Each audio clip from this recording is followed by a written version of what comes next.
Okay, so my first problem is a first grade problem, and it's a part whole problem.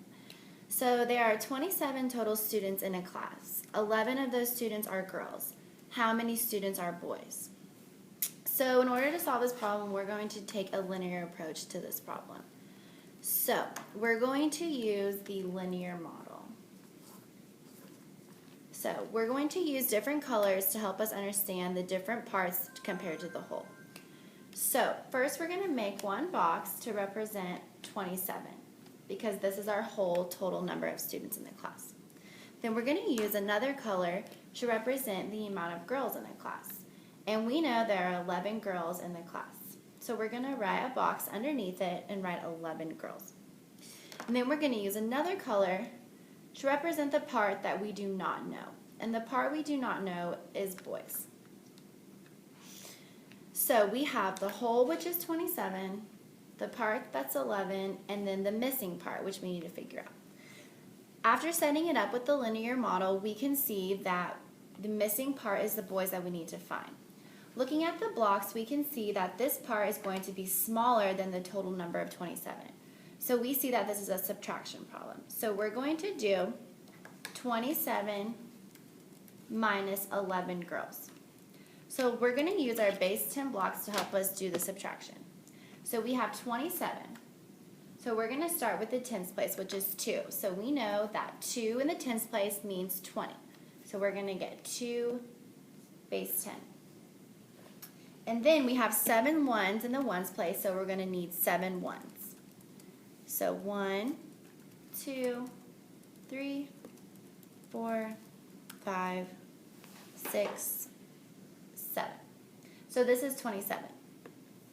And then we're going to get 11 girls. So 10, what did I do before? 10 and 1 makes 11.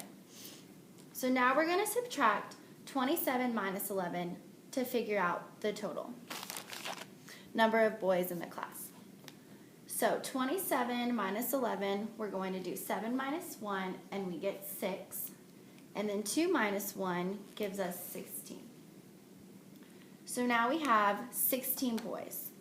So we're going to take 2 of these away and give us 10, and then have 6 left over. This gives us our leftover part, which is 16 boys. One misconception that kids might have with this problem would be doing a compare instead of part whole, because you are comparing the boys versus the girls, but the reason it's part whole is because nothing is changing and we are just looking for the missing part.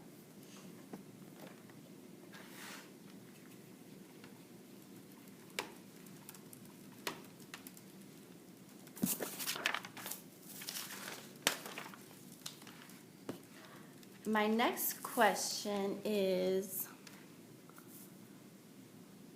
first grade as well, and it is a join problem. So we have Hannah has invited 30 friends to the Halloween party. Delaney then invites 21 more friends to the party. How many total friends are invited? So we're going to use a set model to figure out this problem. So with the set model, we always start, we know that the total number is on the right side of the equal sign. So this is going to be the answer we are looking for. With the set model, we always start with the circle right here, and we always start with the very first number we got, which we know is 30 friends. So we're going to write 30 in the first circle. Now, since this is a join problem, we know we are making a change.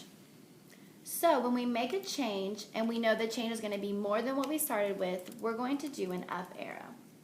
Our up arrow signifies our change, which is our join.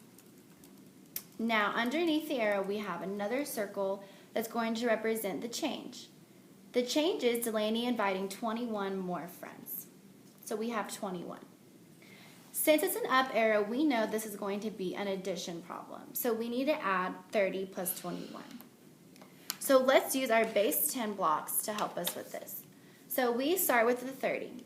Since the 3 is in the tens place, we know that represents 3 tenths. 1, 2, 3. 30. And 21. Since the 2 is in the ones place, we know this represents 2 tenths. So 10, 20, and we have 1 left over, so 1. So now we have 30 and 21. Since it's an addition problem, our total number is going to be greater than both of these numbers, so we know to add it. So 30 plus 21, we're going to see that 0 plus 1 gives us 1, and 3 plus 2 gives us 5. So now let's make this with our blocks so we can see it. We need, since the 5 is in the tens place, we need 5 tens to make 50. So 1, 2, 3, 4, 5. And then we have 1 left over in the ones place. So we know this is 1. So our answer would be 51. So 30 plus 21 is 51. So Hannah invited 30 friends, and then Delaney invited 20 more friends. So we added 21. So now our total number of friends is 51 friends. A common misconception with this one is that kids could be confused between the join and the separate. A lot of students get this problem confused by adding versus subtracting. So we want to make sure they understand the up arrow versus the down arrow, which represents addition versus subtraction.